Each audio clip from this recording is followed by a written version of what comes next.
I'm Zach. And I'm Darcy. We're an LDS couple who struggled with unwanted pornography in our marriage for many years. What was once our greatest struggle and something we thought would destroy us has become our greatest blessing and triumph. Our hope is that as you listen to our podcast each week, you'll be filled with hope and healing and realize that you too can thrive beyond pornography and create the marriage you have always desired. Welcome to Thrive Beyond Pornography. We're so glad you're here and we believe in you.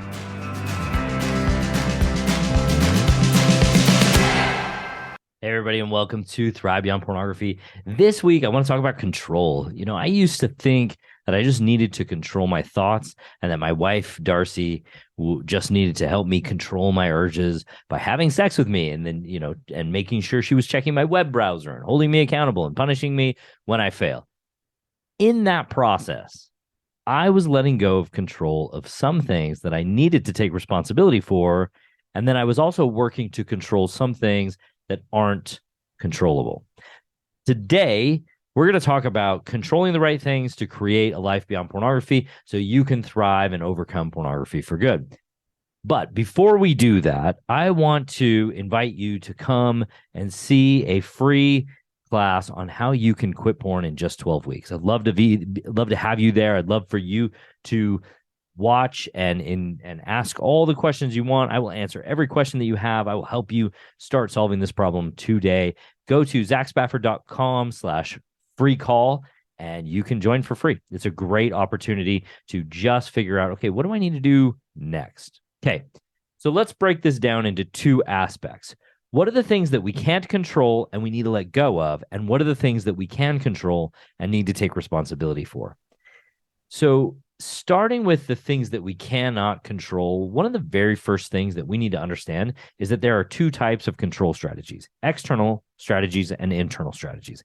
External control strategies are really good for external problems, things that are outside of you, that you can physically see, touch, or feel, and that if you move halfway around the world would generally stop being a problem. External problems are things like the story of Potiphar's wife. Joseph, serving in the household of an influential Egyptian leader, caught the eye of his boss's wife, and now through willpower and motivation, he could physically distance himself from Potiphar's advances physically.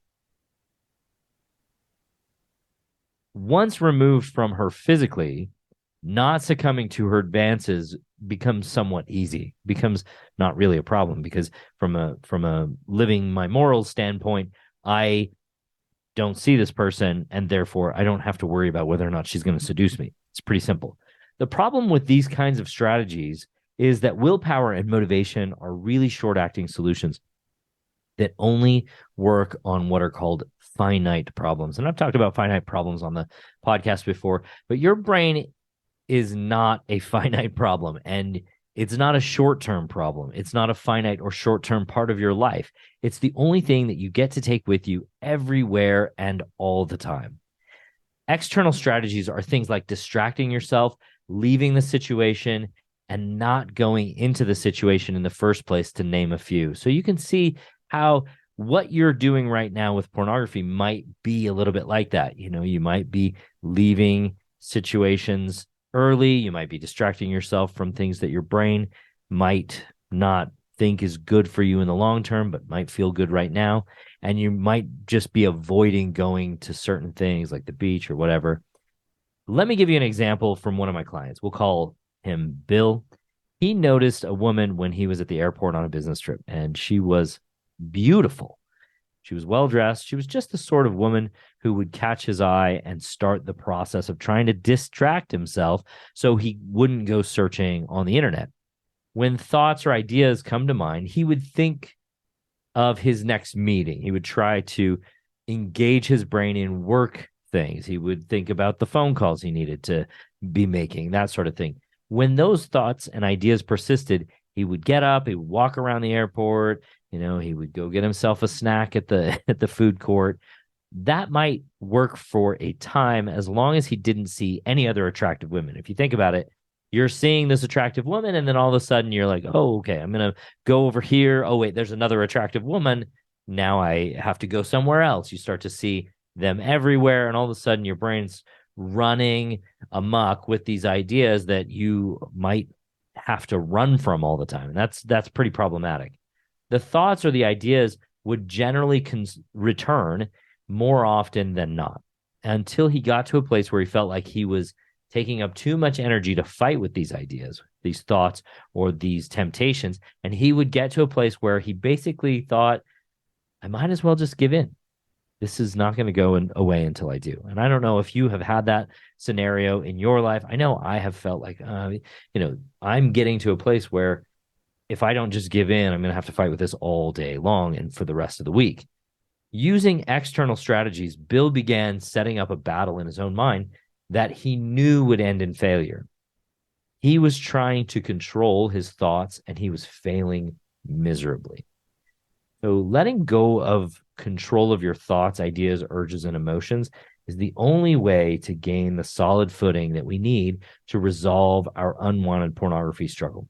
It's the only way to stop struggling and start living in the present moment, capable of effectively addressing the intrusive or unwanted thoughts.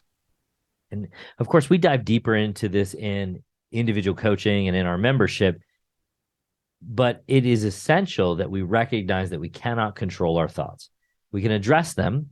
We can learn not to let them pull us around or hook us into behaving contrary to our values, but we can't actually control them.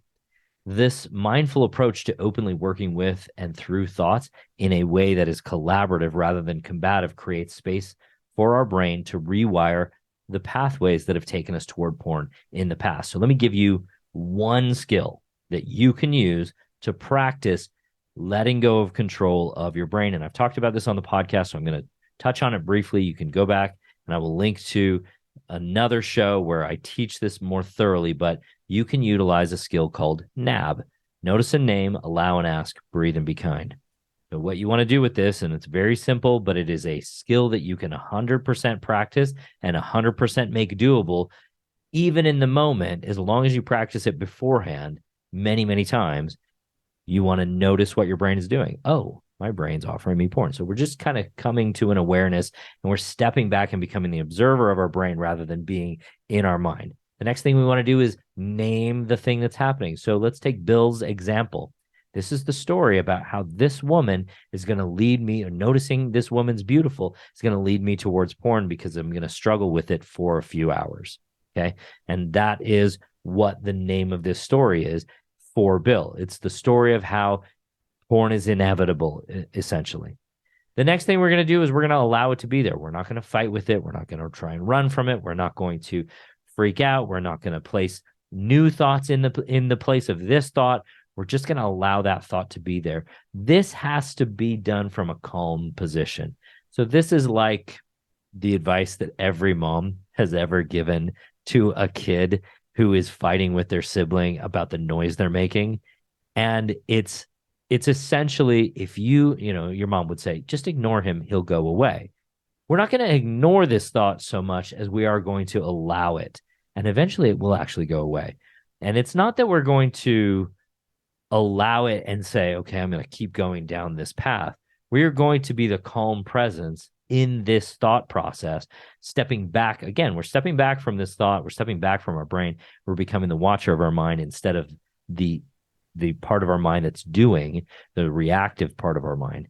And we're just going to allow it to be there as we stay in a calm and observant place. And then we're going to ask questions. Is believing this thought helpful? Is it help me to do the things that I want to do if I believe this thought? Is this going to help me become the person I want to be? Those kinds of questions allow you to curiously and objectively observe this thought as it exists without having to do anything about it. We're just coming from a position of curiosity, calm, and observance, okay? Then we're going to breathe and be kind. And the reason I like breathing is because you can do it anywhere at any time. Everybody's breathing all the time. So we're just going to take 10 deep breaths as we allow this thought.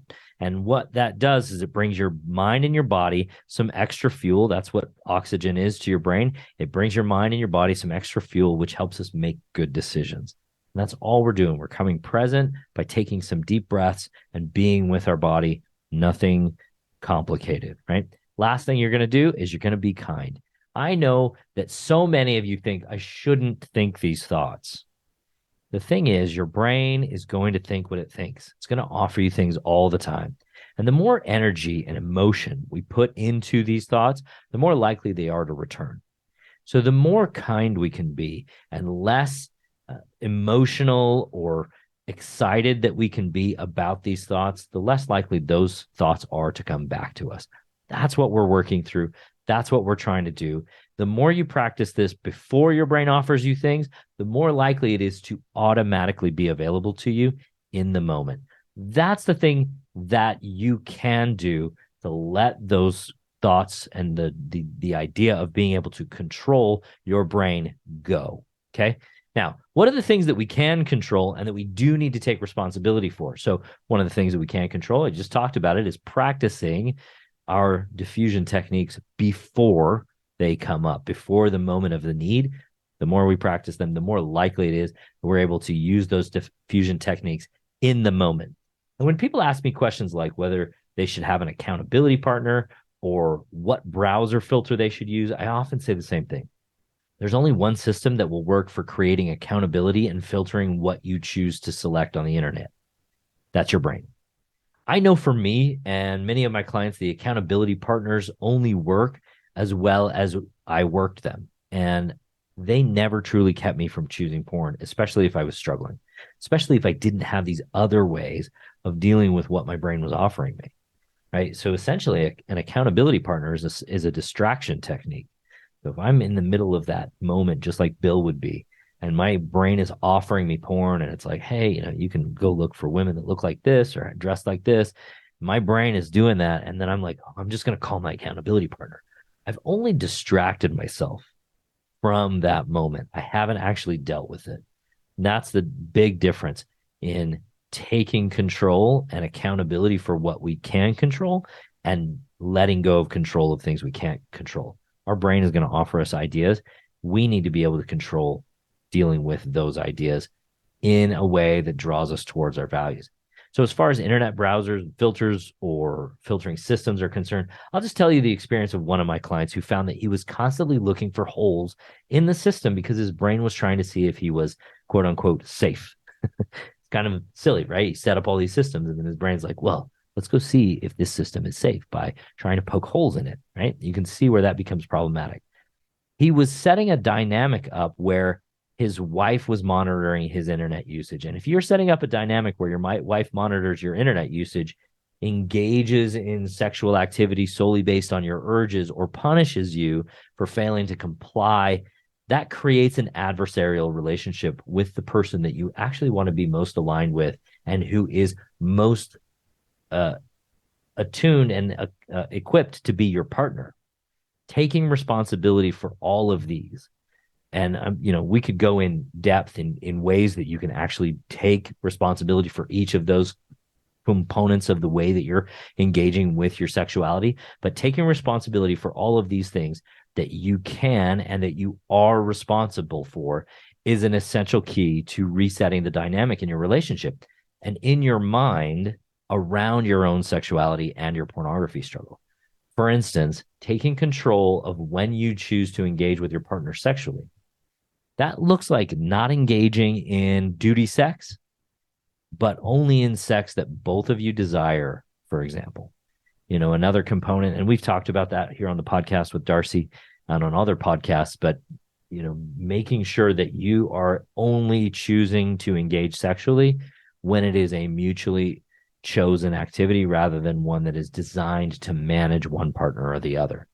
Another component is to stop asking your spouse to be your accountability partner and just make them your partner.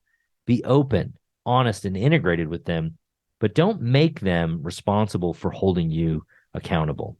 I know that might seem a little bit strange or different than maybe anything else that you've heard, but I promise you it works because it's different. Here's why. Your spouse can never actually be in charge of who you are or who you're being and still be your equal. Now, of course, I'm not saying they won't help you notice and see things that you may not be able to see. They may not, I'm not saying that they won't be mad or upset or frustrated when you aren't living up to the shared and agreed upon values that you have both decided on. But the moment that you put yourself in a one down position to them, or that they put themselves in a one up position to you, is the moment that you're no longer partners. Taking control of your behavior and managing your own behavior and not asking them to manage or make you accountable to them it seems different than maybe anything you've ever been offered. But I want to promise you, if you will do that, you will start to see your agency and your own accountability increase, and your capacity to actually choose the thing that you want based on the values that you want to live will increase, and you will be able to be the person, more likely be able to be the person that you actually want to be. I hope this is helpful. I hope you can understand, or have you been able to get a little bit of understanding out of this, that maybe there's a little bit of a change, a little bit of a tweak that you can make to improve your processes, to improve the way that you're going forward. I love talking about this. If you have questions, send me an email. I want to hear from you. I want to hear what it is that is kind of hanging you up. Or you can set up a free consult with me, zachspafford.com/workwiththrive. Would love to have a conversation with you. Would love to work with you to help you really eliminate pornography. Most of the people I work with eliminate their pornography struggle in a very short span of time, 12 weeks, and sometimes even less, just depending on how hard they work the tools and how quickly they assimilate these new ideas. All right, my friends, I will talk to you next week. Thanks for listening to Thrive Beyond Pornography. If you're seeking guidance and support to overcome pornography for good and begin creating a thriving life beyond it, check out my free webinar, How to Overcome Pornography with Skills That Actually Work. You'll learn practical, proven skills guided by an expert coach who has personally overcome pornography. Whether you're getting started for just yourself or along with your spouse, Darcy and I can teach you the tools that will help you put your life on the right path for you. Be sure to check out the show notes for a direct link, and if you could take a moment to leave a review wherever you listen to podcasts, it would mean the world to us. Your reviews play a significant role in helping others discover the show so they can join us on this transformative journey. Thank you for being part of the Thrive Beyond Pornography community. Until our next episode, stay strong, stay focused, and keep thriving.